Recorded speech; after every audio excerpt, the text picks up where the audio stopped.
August 17. నన్ను ఘనపరచువానిని నేను ఘనపరుతును. మొదటి సమూయేలు గ్రంథం 2వ అధ్యాయం 30వ వచనం. మనం ప్రభువును ఘనపరచగలిగే అనేక మార్గాల్లో ఒకటి దైవిక సూత్రాలకు కట్టుబడి ఉండడం మరియు రాజీ పడకుండా స్థిరంగా నిరాకరించడం. తన ప్రారంభ సంవత్సరాల్లో యాడమ్ క్లార్క్ ఒక పట్టు వ్యాపారి వద్ద పనిచేశాడు. ఒకరోజు అతని యజమాని కస్టమర్ కోసం పట్టును కొలిచేటప్పుడు దానిని ఎలా సాగదీయాలో చూపించాడు. యాడమ్, అయ్యా, మీ పట్టు సాగవచ్చు, కానీ నా మనస్సాక్షి సాగదు అన్నాడు. సంవత్సరాల తర్వాత దేవుడు ఆ నిజాయితీ గల గుమస్తాను గౌరవించాడు. అతని పేరుతో బైబిల్ వ్యాఖ్యానం రాయడానికి అతన్ని శక్తివంతం చేశాడు. ఎరిక్ లిడిల్ ఒలింపిక్ క్రీడల్లో 100 మీటర్ల పరుగు పందెంలో పరిగెత్తడానికి షెడ్యూల్ చేయబడ్డాడు. కానీ ఈ పోటీ కోసం ప్రారంభ పరుగు ఆదివారం ఏర్పాటు చేశారు అని తెలుసుకున్నప్పుడు అతను పరిగెత్తనని మేనేజర్కు చెప్పాడు. ప్రభు దినాన్ని అగౌరవపరచడం ద్వారా తాను ప్రభువును అగౌరవపరుస్తున్నానని అతను భావించాడు. విమర్శల పెద్ద తుఫాను చెలరేగింది.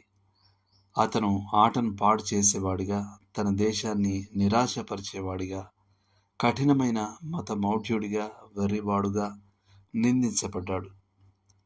కానీ అతను తన నిర్ణయం నుండి వెనక్కి తగ్గలేదు. 220 మీటర్ల పందెం వారాంతంలో షెడ్యూల్ చేయబడ్డాయని అతను గమనించినప్పుడు అది తాను పరిగెత్తే దూరం కానప్పటికీ పరిగెత్తడానికి తన మేనేజర్ అనుమతి కోరాడు.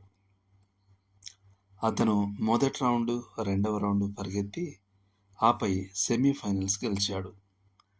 ఫైనల్స్ రోజున అతను ప్రారంభ స్థానానికి వెళ్ళాడు.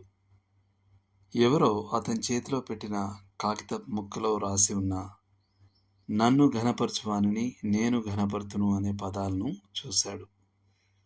ఆ రోజు అతను పందెాన్ని గెలవడమే కాకుండా కొత్త ప్రపంచ రికార్డును నెలకొల్పాడు. ప్రభువు అతనికి దూర ప్రాచ్య దేశంలో రాయబారుల్లో ఒకరిగా సేవ చేయడానికి గొప్ప గౌరవాన్ని ఇచ్చాడు.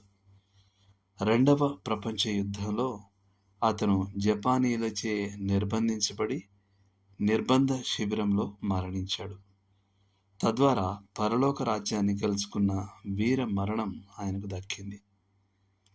యాడమ్ క్లార్క్, ఎరిక్ లిడిల్ లాంటి వారు యోసేపు వంటి మహా మనుషుల పంథాను అనుసరించారు. యోసేపు తన నిజాయితీ ద్వారా దేవుని ఘనపరిచి కరువు కాలంలో తన ప్రజలకు సంరక్షకుడిగా నిలిచాడు. మోషే దేవునికి నిబద్ధత చూపి ఇశ్రాయేలీయులను ఐగుప్తు దాస్య జీవితం నుండి విడుదల చేసిన మహానాయకుడయ్యాడు. దానియేలు రాజీపడని జీవితం ద్వారా పర్షియన్ రాజ్యంలో ఉన్నత స్థానం పొందాడు. వీరందరిలో గొప్పవాడు ప్రభుయేసు క్రీస్తు. ఎవ్వరూ చేయలేని విధంగా తండ్రిని ఘనపరిచాడు.